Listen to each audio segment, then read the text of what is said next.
As an example of block on block, now I would like to discuss this case.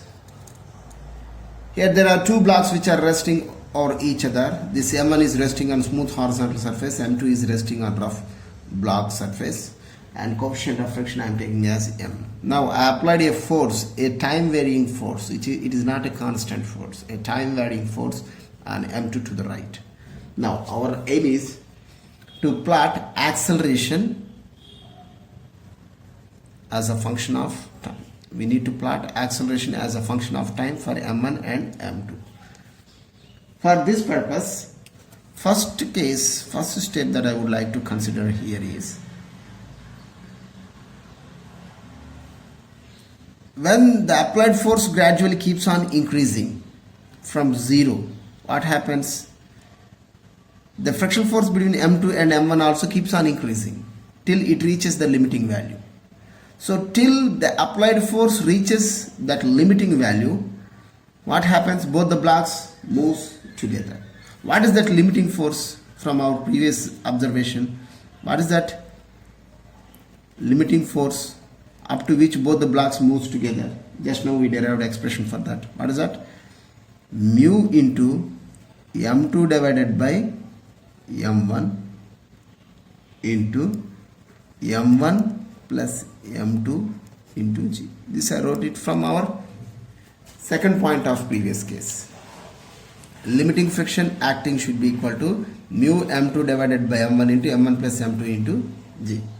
Up to this force, what happens? Both the blocks moves together. Therefore, when the applied force is less than this limiting force, minimum force, what happens? Both the blocks moves together. Therefore, that is acceleration of block number 1 and acceleration of block number 2, both are same. As both the blocks are moving with same acceleration, you can treat it as a single system. Therefore, resultant force acting on it to the right, F is equal, that is alpha T is equal to M1 plus M2 into A. Therefore, acceleration in this case is given by, which is nothing but A1 is equal to A2 is equal to, which is A is equal to, what you can write? Alpha T divided by M1 plus M2. Therefore, till the applied force reaches this limiting force value, what happens? Acceleration is directly proportional to T. That means it should be a straight line passing through the origin. In second case, what if the applied force crosses this limiting friction value, limiting force value? Then what happens? Both the blocks will start to slide with respect to each other, because of which their accelerations are not same, and the friction that comes into the picture is kinetic friction. So in this case, when the applied force is greater than this maximum value, that is limiting value, what happens? The block starts to slide with respect to each other. So because of which I should treat them separately. In this case, we can't treat them as a single object. So because of which, if you look at the free body diagram of, let me call it as M1. This is the free body diagram of M1. So the only force which is acting on this is the friction force to the right direction. Its value is kinetic. So what I can write, therefore, Fk is equal to M1 into A1. Through this, acceleration of block M1 is given by Fk. What is Fk? Mu k into small m2 into g divided by m1. And this acceleration is not depending on anything. It remains constant all through the motion.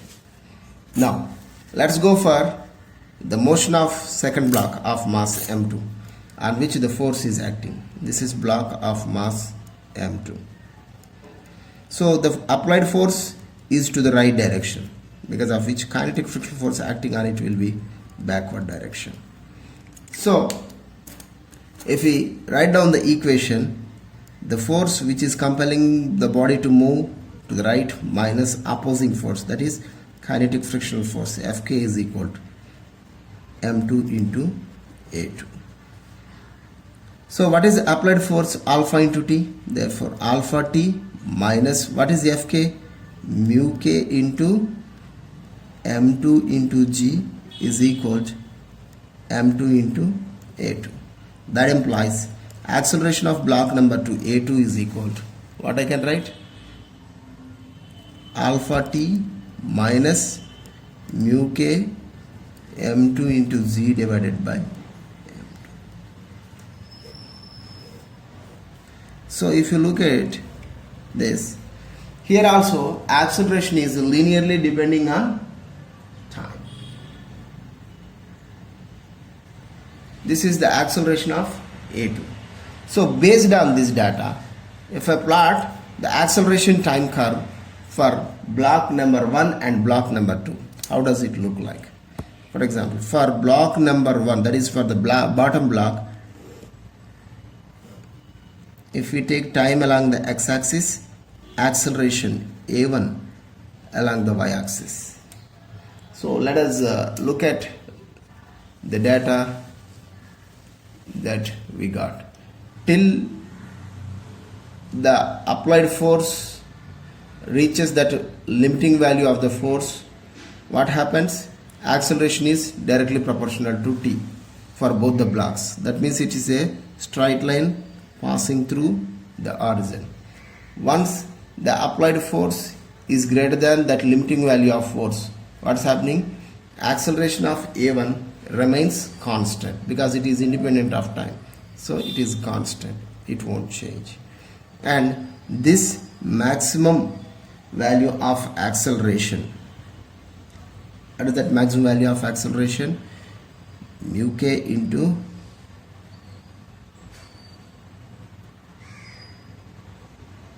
it will settle down at this a1 value and it remains constant.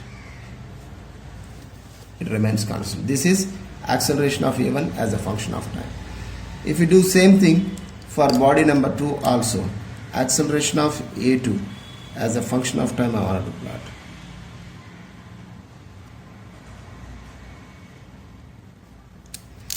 So up to certain time, acceleration is directly proportional to time, and acceleration of both a1 and a2 are same. After that, acceleration is depending on time t.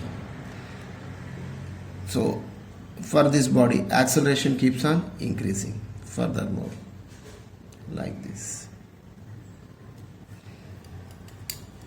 So this time I am calling it as, let me call it as t is equal to some t naught. This time t is equal to some t naught. What is this value of t naught? As a homework, find the value of that t naught value up to which acceleration of both the blocks is same. As an assignment, you do same analysis by applying force on M1. Instead of applying on M2, apply force on M1 and do same analysis and check your result.